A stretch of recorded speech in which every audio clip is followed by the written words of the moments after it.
Disturbing evidence has emerged that China is...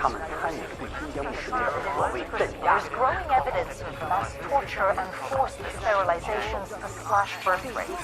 Researcher leading this investigation is Dr. Adrian Zeng. 帮助破坏中国的稳定和发展。 Hello, I'm Richard Gisbert, and you're watching The Listening Post, working from home. Here are some of the media stories we're covering this week. Xinjiang and China's treatment of Uyghur Muslims. Despite the best efforts of Beijing, journalists are finding ways to get the story out.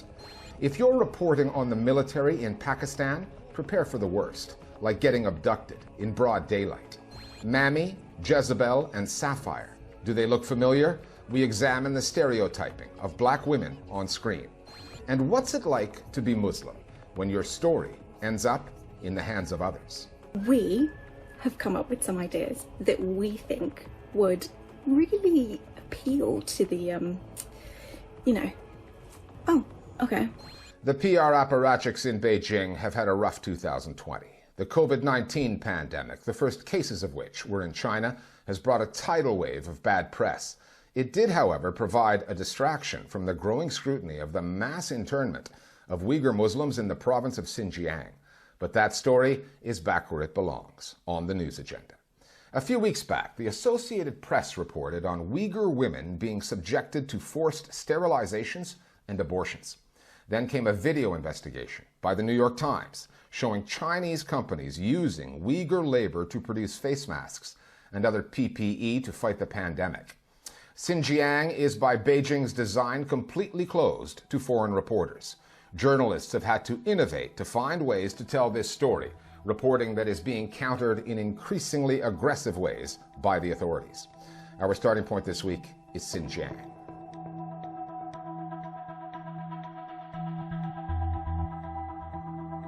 These drone images first appeared online 10 months ago, on September 17, 2019. Uyghur prisoners on their knees, shackled, blindfolded, on the move, their fate unknown. It is hard to pinpoint exactly why the video took this long to go truly viral, for its impact to be felt. Other stories on Xinjiang may have changed things. June 28th, an Associated Press report on the state driving down birth rates in the province, forcing Uyghur women to use contraception, in some cases into aborting their unborn children. July 19th, a New York Times investigation into forced labor, Uyghurs compelled to make face masks and other kinds of PPE. Perhaps those stories are what gave the drone video new life, the attention it always deserved. This clip shows roughly 100 men in uniforms, shackled, their heads shaved. There's such graphic depictions of people who are clearly detained, confined, being taken someplace. And on some level, the images invoke memories of other gross human rights violations, particularly ones committed against ethnic and religious minorities. The officers are wearing black uniforms, which are labeled Tejing, which has been translated as SWAT. Tejing in China are usually responsible for major threats, especially counterterrorism operations. Interestingly enough, we see some blindfolded men dressed in civilian clothes being escorted with the group. The absence of a standard uniform suggests to me that they haven't been formally processed and most certainly are at the pre-trial stage of incarceration. Why does Beijing continue to ignore those offers? Seeing a Chinese ambassador on a Western media outlet used to be rare. That is no longer the case.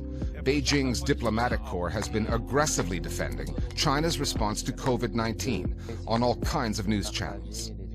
Warding off questions on Xinjiang presents a different set of challenges. The Communist Party line that Uyghurs are being re-educated, not incarcerated, simply does not stand up when the questions are backed with video evidence that appears incontestable. Can you tell us what is happening here? Faced with this stark, vivid footage, he had to pause for a while. He had to think, how am I going to respond to this in a way that's acceptable to my superiors?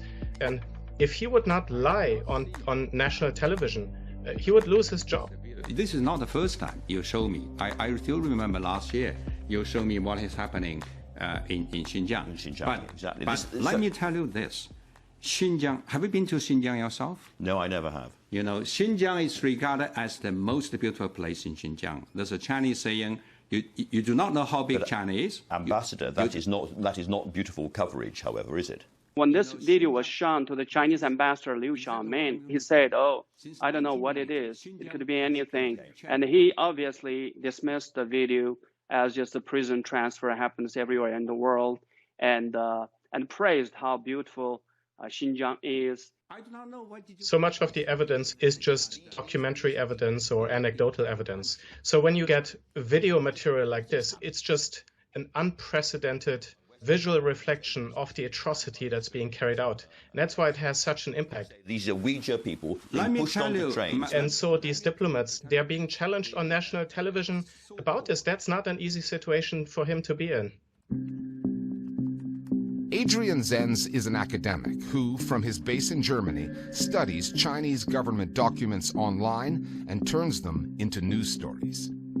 He recently produced a piece on Beijing's population control policies in Xinjiang, detailed target data going back to 2015, on how many Uyghur women would be implanted with IUDs, how many would be sterilized. His research was published by the Associated Press on June 28th. China's response came from its top diplomatic spokesman and then from the state-controlled media. And only a couple of days later, Foreign Policy carried the Chinese state media response to my piece, a personal attack that is trying to discredit my reputation, trying to smear my motivation, arguing that I'm sort of supported or work for US intelligence. My views on these matters are actually quite mixed. I don't have a strictly conservative view on the welfare state or the economy. If you look at also my research, anybody could have produced it. It's based on Chinese government documents. These are basically very cheap kind of character assassination attempts. The policies that Professor Zenz has exposed are on their face chilling. When we're doing research on different topics, everything from what's happening to Uyghurs to torture and pretrial criminal detention to access to education for kids with disabilities, we always write to Chinese government agencies and ask for their responses to questions. The authorities never respond, and then when we publish our findings, they immediately dismiss it as biased. So I think the state media's criticisms of Professor Zenz, there's no substantive merit to them. It's propaganda, no more, no less. Another chilling aspect of this story are the televised confessions, clearly made under duress, broadcast on state-controlled media. Uyghurs who haven't been seen for weeks or months, many of whom have relatives outside China, suddenly appearing on the air.